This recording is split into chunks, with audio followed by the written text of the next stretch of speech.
Too often, people study PMI's project management body of knowledge, the PMBOK, to take their exam, but then to leave that valuable source of information sitting on their bookshelves. In this series of videos, I will tell you more about how I bring the Project Management Institute's PMBOK to life on my projects, with the sole objective to deliver successful project results. In this video, I will cover how you and I can put a theoretical definition like project into practice. So stay tuned.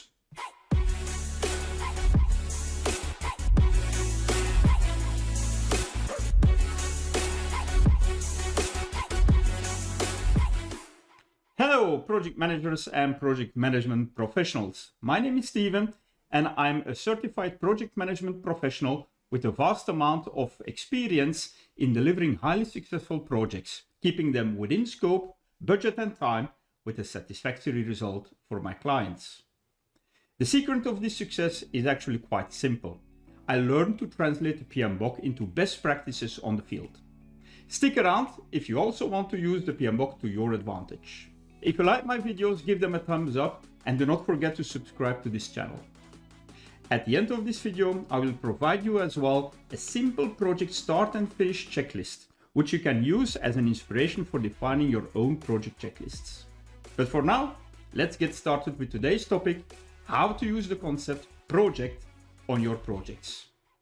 The Project Management Body of Knowledge Guide introduces the definition of a project right in the beginning in chapter 1 and on page 4 to be precise. A project, according to the PMBOK, is a temporary endeavor undertaken to create a unique product, service or result. But how can you actually use this on your project? Well, for me it is a kind of checklist to keep in mind some important principles when managing my projects.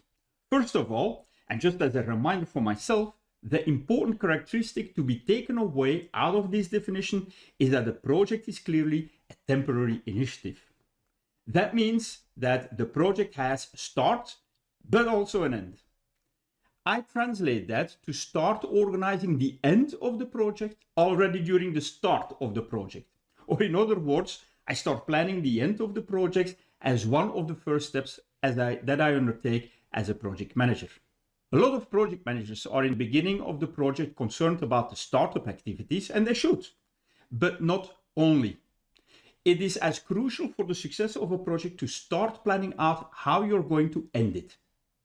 Discussions you need to start right from the beginning are, amongst others, how you will transfer the project product, which project acceptance criteria would become relevant, and which product acceptance criteria will be important, should be considered as well.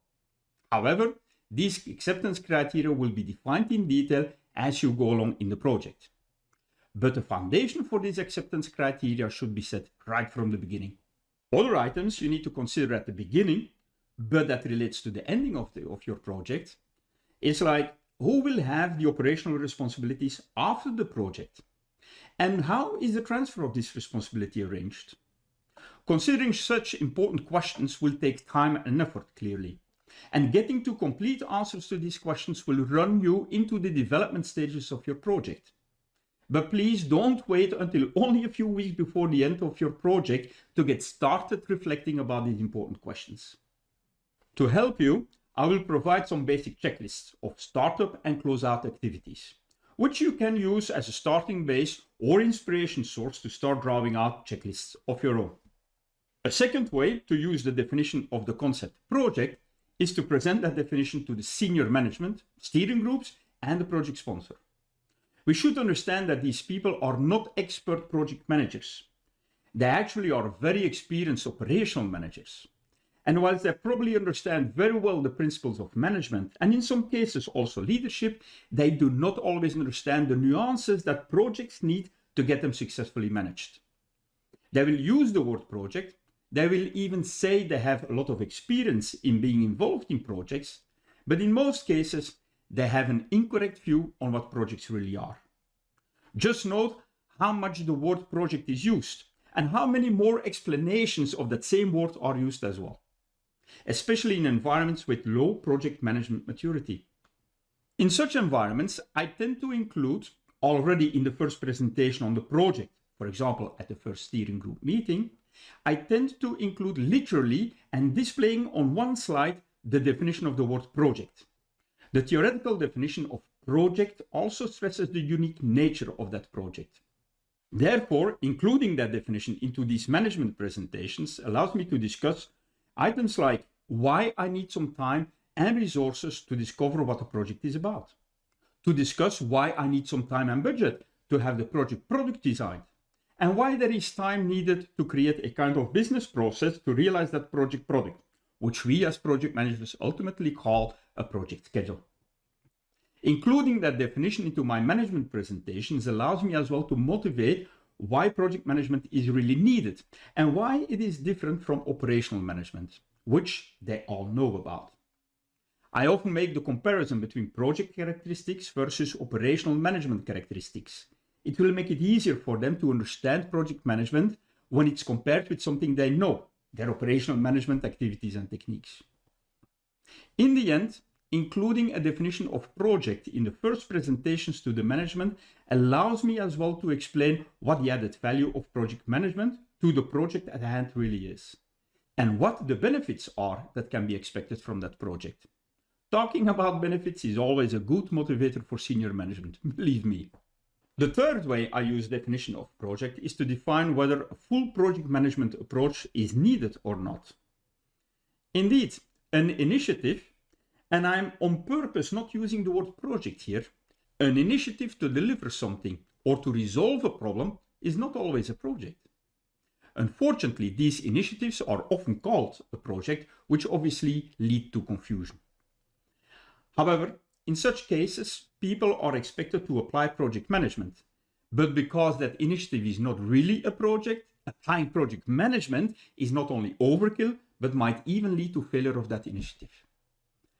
For example, solving an urgent problem needs a quick fix. The quick fix, because of certain complexities, might take some weeks and therefore seems like a project, but in the end it is not, and perhaps it is better to tackle it in an ad hoc way. For that specific case, time over quality, I would say. Another example might be that an initiative is recurrent or is expected after it has been performed for the first time to become repetitive. Such a case is the shutdown of a factory for maintenance, which happens several times in a year. The first shutdown might be considered as a project because all is new and unexplored, but the second time and the third and fourth time, given the maintenance activities follow similar patterns, it should be organized as part of an operational process. With respect for these maintenance activities, I hope that the first time when it could be considered as a project, the design of the operational maintenance processes makes part of that initial project scope. We should also remember that operational management, because of its repetitiveness, which is clearly not a characteristic of a project, is still more efficient than project management. I am talking a little bit against my own shop here, but when project management can be avoided, we should consider operational management. Indeed, the repetitive character of operational processes and management makes that we can prepare ourselves better with having business processes, for example, designed, which can be then executed at the moment they are needed. In a project, you always need to start designing your process at the start, and that is obviously what you can avoid in a repetitive process. The repetitivity also makes that slowly but surely you become better at it. Indeed, when you perform a task for the first time, or you perform that task for the 10th time, there will be a huge difference in the performance. Now, coming back to the definition, I use the following criteria to suggest to management whether we will tackle the initiatives as a project or not. When there is a repetitive aspect to it, try to organize it as an operational process. When the initiative does not bring a new or unique result, organize it as well as an operational process. When a one-time and quick fix is needed to solve a problem, and it is accepted that the fix might be not structural, attack it with an ad hoc approach. Just do it and get things done. But when the initiative is about delivering a new and unique project product, which needs to be structural and a lasting solution, to be realized before a specific due date on which the realized product or service is to be transferred to the standing organization or operations, and the task at hand has some substance, then it's very wise to call that initiative a project and to start applying decent project management. Typical substance criteria are manpower requirements, assigned budget, involved departments, estimated duration, and so on. These substance criteria and the number of these criteria are different in different environments and different organizations. Indeed, just imagine when you have a task that fulfills the theoretical project definition, but it only takes 2 days of work to be delivered in 1 week's time. It would be senseless to start up a project definition phase, which on itself might already take 1 day of effort to create a detailed statement of work, a risk management plan, a stakeholder analysis, a project schedule, and so on. In the decision process on which approach you want to take to realize your task, the project definition is a great way to explain your choice of approach when you're asked for it. So I hope you can see that a theoretical definition becomes alive and can really be used as a tool for you as project manager. Have you ever shared this definition of project with your project sponsor or steering group? What would prevent you to try to use it for your projects? I would say just try it, and you will see that it has great advantages to organize your upward management. Not unimportant as well. Don't forget to like this video, as it will motivate me to share more practical project management knowledge with you. If you want to be notified when new content becomes available, well, there is no other way than to hit the subscribe button.